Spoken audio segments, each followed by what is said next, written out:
হরে কৃষ্ণ বন্ধুরা, তোমরা সবাই কেমন আছো? আশা করি গোবিন্দের কৃপায় তোমরা সবাই ভালো আছো। তো চলো আজকে শুরু করব কুন্তী দেবীর শিক্ষা। এবার থেকে যেটা মুখবন্ধ তো দুটো ভাগ করে মুখবন্ধ শুরু দিয়েছি। এবারে শুরু হবে যে কুন্তী দেবী ভগবানের সামনে গিয়ে কিভাবে তার মনের যে কথাগুলো সেগুলো প্রকাশ করছে, আর সেগুলো আমাদেরকেও প্রকাশ করতে হয়। সেই জন্য আমাদেরকে শোনা খুব দরকার। তো চলো কথা বাড়াবো না, প্রভুপাদকে প্রণাম করে নেব। নমো বিষ্ণুপাদায় কৃষ্ণ প্রেষ্ঠায় ভূতলে শ্রীমতে ভক্তি বেদান্ত স্বামী নীতি নামিনে নমস্তে সরস্বতী দেবী গৌরবাণী প্রচায়নে নির্বিশেষ শূন্যবাদী পশ্চাত্যেশ্বতায়নে। জয় জগৎগুরু শিল প্রভুপাদ কি যায়। পাঞ্চকল্পতরু হস্য কৃপা সিন্ধু এবচ পতিত তানম পাবনেভ্য বৈষ্ণভ্যে নমো নমঃ। সকল বৈষ্ণব চরণ আমার শতকোটি প্রণাম। জয় শ্রীকৃষ্ণ চৈতন্য প্রভু নিত্যানন্দ শ্রী অদ্বৈত গদাধর শিবাসাদি গৌর ভক্তবৃন্দ। হরে কৃষ্ণ কৃষ্ণ কৃষ্ণ হরে হরে, হরে রাম রাম রাম হরে হরে। জয় রাধা মাধব কি জয়। তো চলো এখানে একটা কথা হচ্ছে, আমরা যে শ্রবণ করব, শ্রবণে আমাদের কতটা ফল পাওয়া যায়। তো শ্রবণ আমাদের এত একটা পদ বা এমন একটা জায়গা এনে দেয়, সেটা আমরা হয়তো অনেকে আমরা জানি না, কারণ এখন যুগটা অন্য। কিন্তু আমি ছোটোবেলায় দেখেছি যে আমার দিদিমা ছিল মূর্খ, কিন্তু ওনার কাছ থেকে আমরা ভগবানের কথা প্রচণ্ড পরিমাণে শ্রবণ করেছি। এত সুন্দর সুন্দর লীলা কথা উনি জগন্নাথের, ভগবান কৃষ্ণের সব কিছু ওনার কাছ থেকে কী করে উনি জানতো। কারণ ওনারা যেখানে যেখানে হরিকথা হতো সেখানে তো চলে যেতই, যেখানে যেখানে গীতা পাঠ হতো সেটা চলে যেত, কারণ তখন ফোনের যুগ ছিল না। এখন যেহেতু আমরা ঘরে বসে ভগবানের কথা যখন তখন হেন প্রকারে আমরা শ্রবণ করতে পারি। তো চলো এখানে কি বলছে প্রভু কুন্তী দেবী।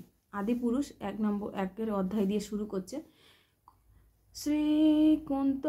কুন্তী উবাচ নমস্যে পুরুষম তাদ্রমীশ্বরম প্রকৃতেঃ পরম অলক্ষ্যং সর্বভূতানাম অন্তর্বহির্বহিস্তম। অনুবাদ। শ্রীমতী কুন্তী দেবী বললেন, হে কৃষ্ণ, তোমাকে আমি দণ্ডবৎ প্রণাম জানাই, কারণ তুমি আদি পুরুষ, জড়া প্রকৃতির গুণের অতীত। তুমি সকলের অন্তরে ও বাহিরে বিদ্যমান হয়ে ও তাদের লক্ষ্যের অতীত। এবার ছিল প্রভুপাদ তাৎপর্য কি বলছে।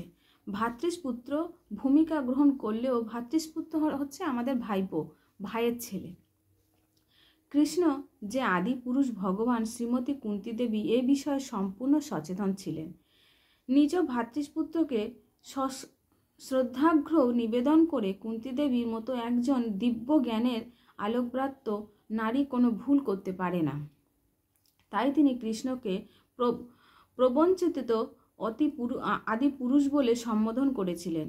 যদিও জীবকুল শুদ্ধ স্বরূপে প্রবঞ্চিত ও নির্গুণ, কিন্তু কেউই আদি নয়, অচ্যুতও নয়। জীবের জড় প্রকৃতির কবলিত হওয়ার প্রবণতা রয়েছে, কিন্তু ভগবানের অবস্থা কখনো ওই রকম নয়।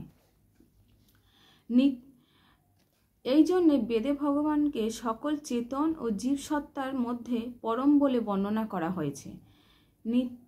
নিত্যানাম চেতনশ্চ চেতনম, তাকে নিয়ামক বা ঈশ্বর বলে সম্বোধন করা হয়েছে। জীবকুল বা চন্দ্র সূর্যাদি দেবতারাও এক রকমের ঈশ্বর, কিন্তু তারা পরম ঈশ্বর বা পরম আদি নিয়ন্ত অন্তিম নিয়ন্তা নয়। একমাত্রই কৃষ্ণই পরমেশ্বর বা পরমাত্মা। তিনি বাহিরে ও অন্তরে উভয় স্থানে বিরাজমান, কিন্তু ভ্রাতৃপুত্র রূপে কুন্তী দেবীর সম্মুখে উপস্থিত হলেও তিনি কুন্তী দেবী অন্য সকলের অন্তর্যামী। ভগবদ্গীতায় 15 নম্বর অধ্যায় 15 নম্বর শ্লোকে ভগবান শ্রীকৃষ্ণ বলছেন, আমি সকলের হৃদয়ে অবস্থিত এবং আমি জীবকুলকে স্মৃতি, বিস্মৃতি ও জ্ঞান প্রদান করি। আমি সকল বেদে জ্ঞাতব্য, কারণ আমি বেদান্ত কর্তা এবং আমি বেদবিদ।